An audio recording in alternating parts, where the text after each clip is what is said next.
Alors en drone, on parle beaucoup vidéo, un peu moins photo, alors que justement le drone nous apporte des angles de vue très originaux et très caractéristiques, et c'est ce que je partage aujourd'hui avec vous.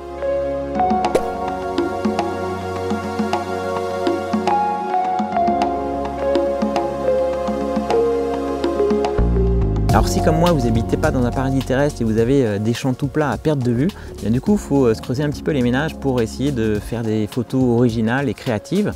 Mais justement moi j'essaie de me servir de la géométrie justement de tous ces champs qui ont des contrastes, des textures, des couleurs différentes.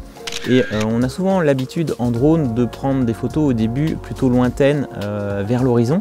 Et en fait je m'aperçois que dès qu'on incline la caméra à 90 degrés vers le bas, ce qu'on appelle donc la vision bird eyes, vision d'oiseau, eh bien en fait là on a vraiment des choses qu'on peut faire ressortir de manière beaucoup plus franche, beaucoup plus créative.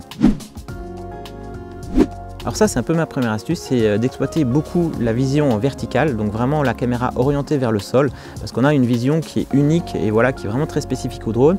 Et ça je pense que c'est vraiment là où on peut tirer le plus de créativité justement avec son drone, dans des endroits où le paysage ne prête pas forcément à des photos très originales.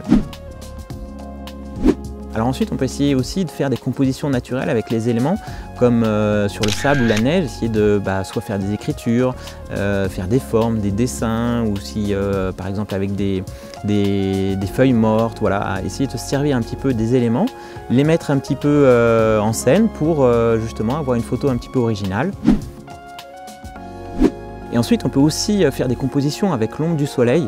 Le drone, on a l'avantage de pouvoir prendre justement une prise de vue très verticale et donc d'avoir une projection des ombres.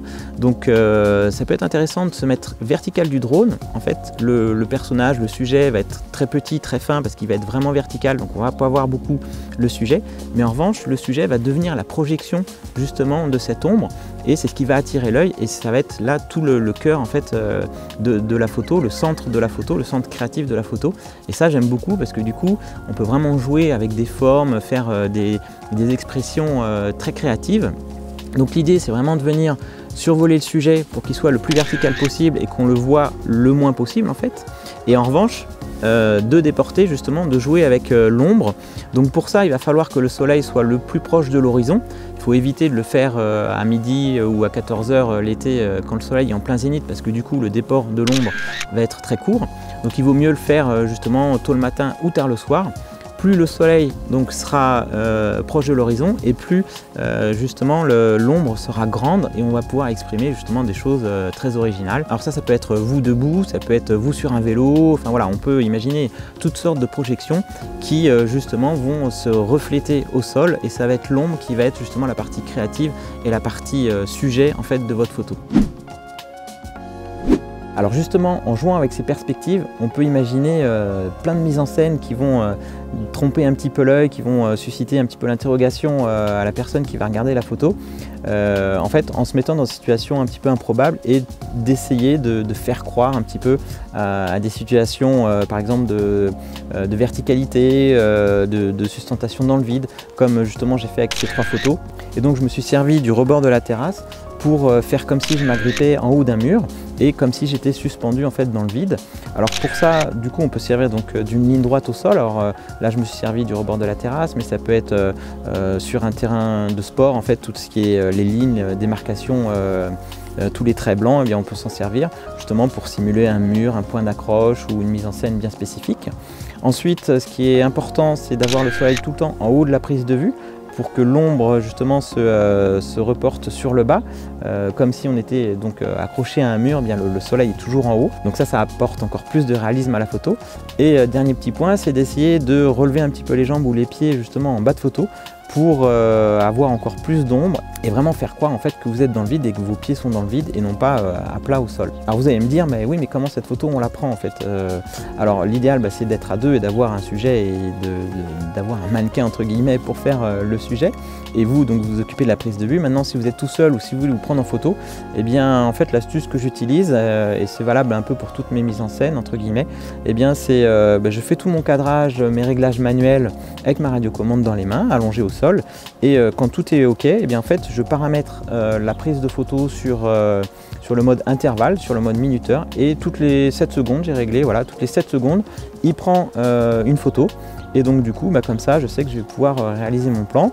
Et en fait, je pose ma radiocommande donc, sur un espace à proximité de moi, à portée de main, bien dégagé, pour que je puisse ensuite le détourer sur mon logiciel de retouche. Alors ensuite, on peut jouer avec le logiciel photo. Alors j'aime pas trop utiliser trop de retouches parce que du coup, on est plus maintenant dans la retouche photo que dans la prise de vue. Mais parfois, ça permet quand même de faire des prises originales et de les transformer et de rendre une photo très créative. Parfois, voilà, quand je prends une photo dans la nature très symétrique, j'imagine bien tout de suite la symétrie opposée.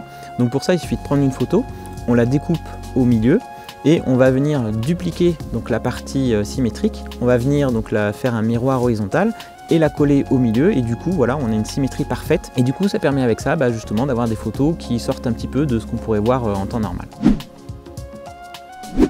Alors autre chose, on peut aussi se servir des couleurs, du noir et blanc et de la couleur pour faire ressortir des sujets ou des parties de la photo pour justement mettre en avant le sujet. Alors effectivement, là on pourrait prendre l'exemple de cette photo, c'est un paysage en couleur qui est tout à fait normal on va dire et en jouant avec le noir et blanc et en gardant justement la couleur donc, sur l'arbre, eh bien, ça le fait ressortir et du coup voilà, la photo a une dimension complètement différente. Alors pour ça c'est très simple, il suffit de mettre deux calques superposés. Donc on le convertit en noir et blanc, ensuite on détourne juste l'arbre et lui on va juste le laisser en couleur et comme ça voilà, on a l'arbre qui va ressortir sur un fond noir et blanc. Et ensuite pour être encore plus créatif, on a aussi la possibilité d'utiliser des filtres ND. Alors ça peut être par exemple des filtres ND, donc ça c'est des filtres ND Freewell, on a un pack de 128, 256, 400 et 1000. Donc ça c'est un pack que j'ai offert à mon dernier concours de Noël. Donc je ne sais pas d'ailleurs si la personne qui l'a gagné a fait des photos depuis. N'hésite pas à les mettre dans les commentaires quand on les voit. Mais du coup voilà, avec des filtres ND, on va pouvoir justement augmenter le temps de pause. Et pour rappel, les filtres ND, c'est des lunettes de soleil qui viennent diminuer l'intensité de la lumière qui va rentrer dans le capteur. Et du coup, ça va nous permettre d'avoir un obturateur, une vitesse de shutter beaucoup plus longue, de rester ouvert en fait beaucoup plus longtemps et justement de faire des flous de mouvement. Donc ça c'est très utile quand on veut faire des mouvements d'eau. Alors ça marche très bien justement avec des cascades, avec la mer, avec des flux d'eau, parce que du coup on va faire des temps de pause de 1 à 4, 5, 6 secondes. Donc l'obturateur en fait va rester ouvert pendant 4 ou 5 secondes et du coup tout ce qui est fixe va être net, va être figé et tout ce qui est en mouvement va avoir un flou, en fait ça va être flou et du coup c'est ce qui va apporter cette touche très créative aux photos.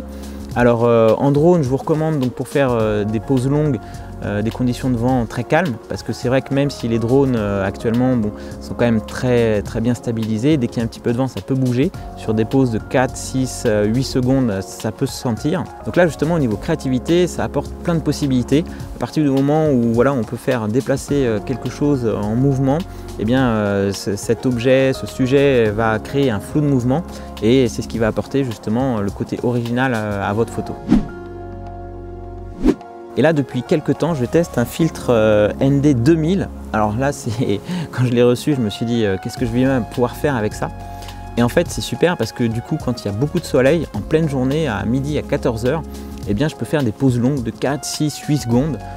Chose que je ne pourrais pas faire en temps normal parce qu'il y a tellement à ce moment de la journée, il y a tellement de lumière qui rentre dans le capteur que du coup toutes les photos vont être cramées.